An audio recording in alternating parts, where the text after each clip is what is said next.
Добар ден за гледачите на попладневната програма, на програмата за градови. Посебно задоволство е што денеска можем да зборувам на темата стрип муралите во Велес, бидејќи Велес беше предводник во она што се случуваше. За тоа најголеми заслуги има соговорникот Ване Трајков, директорот на стрип центарот на Македонија со седиште во Велес. Ване, добар ден, добре дојде. Добар ден, добро ви најдов. Поздрав до гледачите на македонската телевизија. Кога започна, кога беше првиот цртеж, првиот стрип мурал во Велес и што тој нацртавте, што нацртавте, што тој порака донесе? Така, пред 13 години, ако не се лажам 2013 беше точно, на покана од тогашниот градоначалник да направиме малку некоја убавина во стил на стрип, бидејќи нашето здружение се занимава со афирмација на стрип културата и стрип уметноста, и бидејќи се клопуваше со 70 годишнината смртта на Кочо Рацин, и рекол најде да направиме еден за Кочо Рацин, раѓањето на Кочо Рацин во стил на стрип. И тоа го искористиме, го направиме тука во центарот на градот. Потоа, кога видоа граѓаните, имаше голем интерес, па и донаторите што го финансираа се тоа, и нели без финансиски средства нема ништо денес, па го направиме овој мурал зад нас што се гледа, што е една комбинација. Малку научна фантастика? Да, научна фантастика, предисторија и среден век.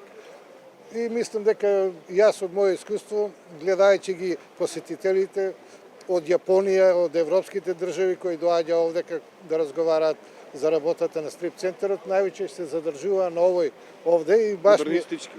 Да, и многу ми е мило и многу сакав да продолжам на тој начин, меѓутоа потоа се случија некои други работи и така преминавме на нешто што го бараа донаторите.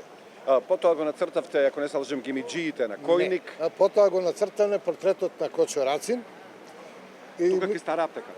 Да, кај Стара аптека, и мислам дека успеавме да го доловиме, бидејќи на таа голема површина беше многу тешко да се долови еден портрет без никаква техника, само со визуелна обсервација од далечина, и мислам дека успеавме го направиме, и тоа за рекордни 5 дена колку што бараше донаторот.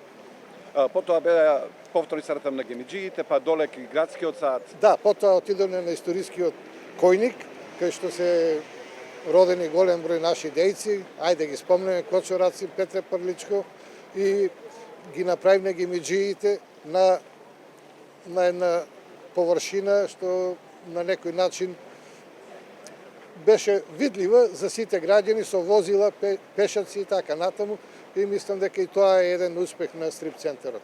Потоа оној гол зид под градскиот сад кој што и плаче за мурали, нацртавте точно напладне. Да, потоа се префрлиме долу на зидот од стариот дел на градот кон новиот, кон градскиот сад. Меѓутоа, јас барав да може општината да го уреди тој зид, да го направи прикладен за цртање, меѓутоа тоа не се случи. Сето она што ние тие донации ги добиваме од Министерството за култура или од некои други, или од општината, морале да го импровизираме. Исто точно на пладне, со Гари Купер го доловивме ликот, што мене ми е посебно чест, меѓутоа бидејќи беше работен во црна-бела техника, боите, односно црно-белото, бргу почна да се бриши, за разлика од овие што ја стојат 15-16 години и завод на времето ништо не им може. И на тоа сум горд, бидејќи денес многу е тешко да се црта на отворено и тоа да остане подолги години. После, како што реков, точно напладне, се префрлиме на малку поисториска тема, и исто се работеше за некој јубилеј, мислам дека беше некаде 89-та или 9-ка, така, завршуваше на 9-ка, и ајде да направиме нешто за косовскиот бој. И го нацртане Марко, крале Марко, како се спрема на косовскиот бој. После тој цртеж, таму доле што нацртавте, имаше и позитивни, но и негативни.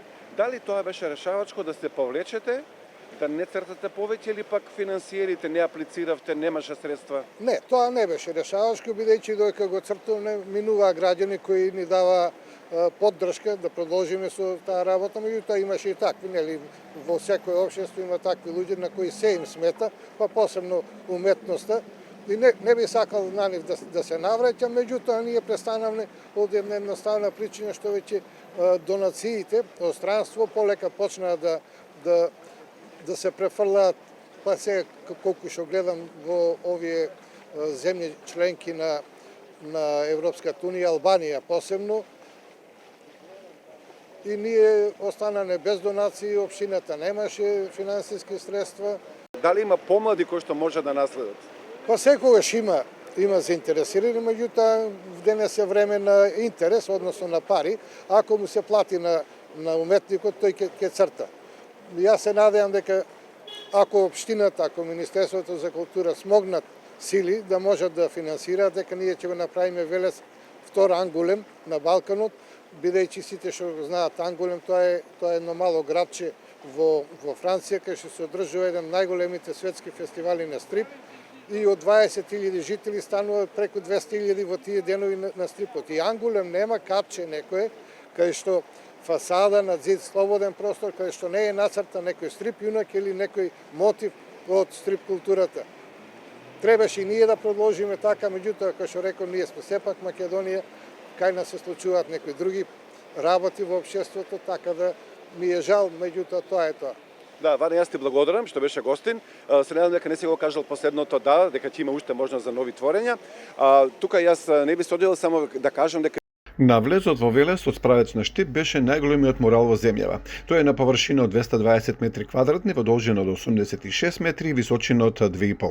Муралот е насловен Солидарност, мобилност, иднина, а цртежот кој ги пречекува гостите во градот од правец на исток е модернистичко решение со кое Велес се представува како урбан град од 21 век. Муралот е изработен од повеќе слики, преку кои се прикажани солидарноста, заедништвото, како градот се модернизира, борбата за здрава животна средина, борбата против топилницата, протестите на Велешани. Автор е Давор Кешкец. Овој мурал беше најголем во земјава, нацртан е летото 2020 година и по кратко време беше само минато, бидејќи најголем мурал, потоа беше исцртан во македонска каменица.